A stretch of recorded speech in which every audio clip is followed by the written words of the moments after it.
बच्चों के समग्र विकास के लिए पोषण भी और पढ़ाई भी कार्यक्रम के तहत जनपद नैनीताल के विकासखंड कोटा बाग में आंगनवाड़ी कार्यकर्तियों का 3 दिवसीय प्रशिक्षण शिविर आयोजित हुआ।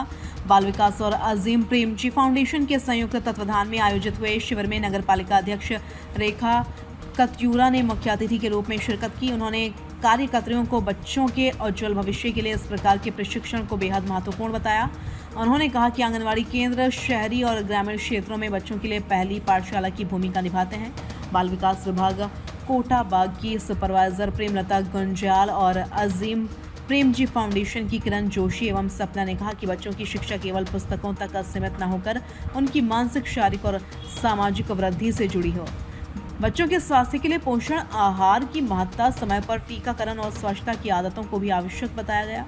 सरकारी योजनाओं की जानकारी देने के साथ ही बताया गया कि फाउंडेशन द्वारा जो बालिकाएं शासकीय विद्यालयों से हाई स्कूल के बाद इंटरमीडिएट भी कर लेती हैं और आर्थिक तंगी की वजह से आगे की पढ़ाई नहीं कर पाती, ऐसी बालिकाओं को फाउंडेशन आर्थिक योगदान उपलब्ध कराता है। इस दौरान प्रधानाचार्य उमा आर्या समेत तमाम कार्यकर्त्री मौजूद रहीं।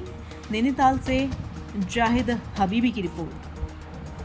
तो ये 3 दिन की ट्रेनिंग 10, 11 और 12 सितंबर को कोटाबाग ब्लॉक के आंगनबाड़ी कार्यकर्ताओं के साथ चली है। पढ़ाई को पूरी तरह से फोकस किया गया। ये राष्ट्रीय शिक्षा नीति 2020 जो है वो बच्चों के प्रारंभिक बाल्य शिक्षा के लिए किस तरह के प्रावधान सुझाती है और किस तरह से उनकी शिक्षा के लिए काम करना ज़रूरी है और क्यों ज़रूरी है।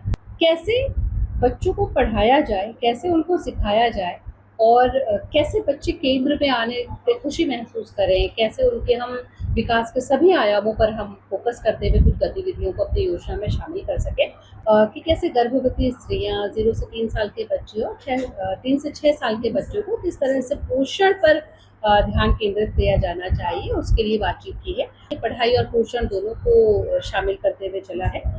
इसमें दिव्यांगता को लेकर बहुत ज़्यादा बातचीत हुई है, कैसे हम अपने आसपास उनको आइडेंटिफाई कर सकें, कैसे रिफर कर सकें, कैसे अलग अलग तरह की सुविधाएं उनको दे सकें, इन सब चीज़ों पर बातचीत की गई है। इसके साथ ही जो हमारी सरकारी योजनाएं होती हैं उसकी कुछ जानकारियाँ जो है कार्यकर्ताओं को दी गई। तो हमारी अजीम प्रेमजी फाउंडेशन जो संस्था है जिससे मैं हूँ, और वहाँ से उन लड़कियों के लिए जो कि आगे पढ़ना चाहती है तो उनके लिए छात्रवृत्ति की जो योजना है उसको भी साझा किया गया है। जिन बच्चियों ने 10वीं और 12वीं की पढ़ाई किसी भी सरकारी स्कूल से की है और वो आगे पढ़ना चाहती हैं तो उसके लिए जो भी जरूरी जानकारियाँ थी वो हमने पूरे सभी लोगों के साथ यहाँ पर शेयर की।